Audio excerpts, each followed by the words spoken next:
Baiklah, setelah semua itu tadi perkenalannya, di sini saya akan memaparkan 6 makalah dari mata kuliah Fikih Siasa yang diberikan oleh Yang Mulia Baginda Muhammad Irfan SHI HMI. Di sini saya akan menjelaskan bab 1 dari makalah Fikih Siasa, yaitu berjudul Pengertian Fikih Siasa dan Siasa Syariah. Fikih Siasa berfokus pada pemahaman aturan yang dibuat untuk kebaikan umum umat, sedangkan siasa syariah menurut Ibnu Aqil ialah suatu tindakan yang secara praktis membawa manusia dekat dengan kebaikan dan terhindar dari kerusakan. Untuk dasar hukum dalam Al-Quran dan hadis itu ada di mana surat Al-Nahl ayat 90 yang artinya sesungguhnya Allah menyuruh kamu berlaku adil dan berbuat kebajikan. Analisanya, kebijakan fikih siasa didasarkan pada kepentingan individu dan publik serta keputusan yang diambil bertujuan untuk mendekatkan pada kemaslahatan bersama dan mencegah kerusakan. Contoh yang ada di Indonesia, yaitu di Indonesia menerapkan hukum positif yang mengadopsi dari prinsip siasa syariah yang mengatur kehidupan bernegara seperti Undang-Undang Dasar yang melindungi hak-hak asasi manusia dan mengatur kegiatan keagamaan. Baiklah, selanjutnya saya akan menjelaskan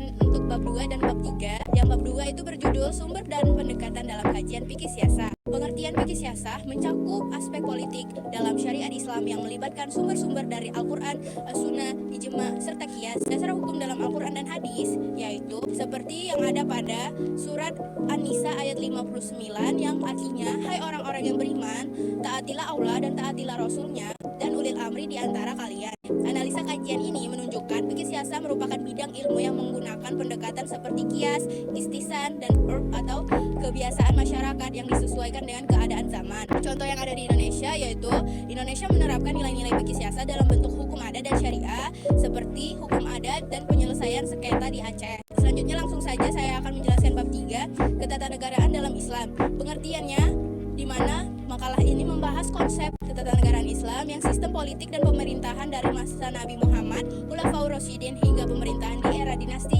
Islam seperti Bani Umayyah dan Bani Abbasiyah.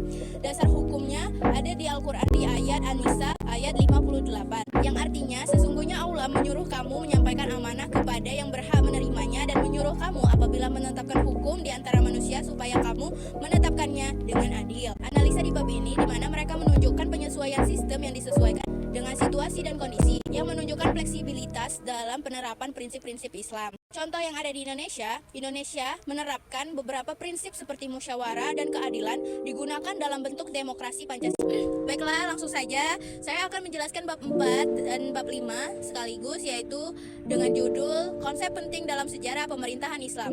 Pengertiannya ini menjelaskan tentang konsep-konsep dasar dalam pemerintahan Islam termasuk khilafah, syura atau musyawarah dan hukum syariah. Dasar hukumnya berlandaskan Al-Quran dan hadis serta musyawarah. Terletak dalam surat Al-Maidah ayat 44 yang artinya barang siapa yang tidak memutuskan perkara menurut apa yang diturunkan Allah, maka mereka itu adalah orang-orang yang kafir. Analisisnya, pemerintahan Islam menunjukkan adaptasi konsep-konsep Islam dalam kepemimpinan.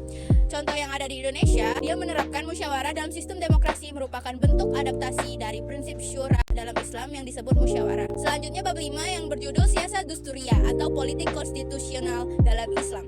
Pengertiannya, siasat dusturiyah adalah konsep pemerintahan berdasarkan prinsip-prinsip konstitusional dan syariah Islam. Dasar hukumnya berlandaskan pada Al-Quran, terletak pada surat An-Nisa ayat 58 yang artinya, sesungguhnya Allah menyuruh kamu menyampaikan amanah kepada yang berhak menerimanya dan menyuruh kamu apabila menetapkan hukum di antara manusia supaya kamu menetapkan dengan adil. Analisis siasat dusturiyah itu memadukan hukum Islam dengan sistem konstitusi modern seperti hak asasi manusia dan pembagian kekuasaan. Contoh yang ada di Indonesia yaitu Indonesia mengadopsi prinsip siasat dusturi seperti hak asasi manusia dan kebebasan beragama dalam konstitusi bernegara. Baiklah, yang terakhir itu adalah siasat dauliyah atau politik luar negeri dalam Islam. Pengertian siasat dauliyah dan Al-Baqarah ayat 190 yang mengatur perang hanya untuk pertahanan. Analisis siasat dauliyah berfokus pada hubungan internasional yang damai, keadilan, dan kebijaksanaan seperti yang dicontohkan oleh Nabi Muhammad SAW dalam perjanjian Hudaybiyah. Contoh di Indonesia yaitu seperti kebijakan luar negeri Indonesia yang netral dan aktif dalam misi perdamaian internasional yang mencerminkan pada sikap yang ada di dalam siasat dauliyah. Terima kasih. Wassalamualaikum warahmatullahi wabarakatuh.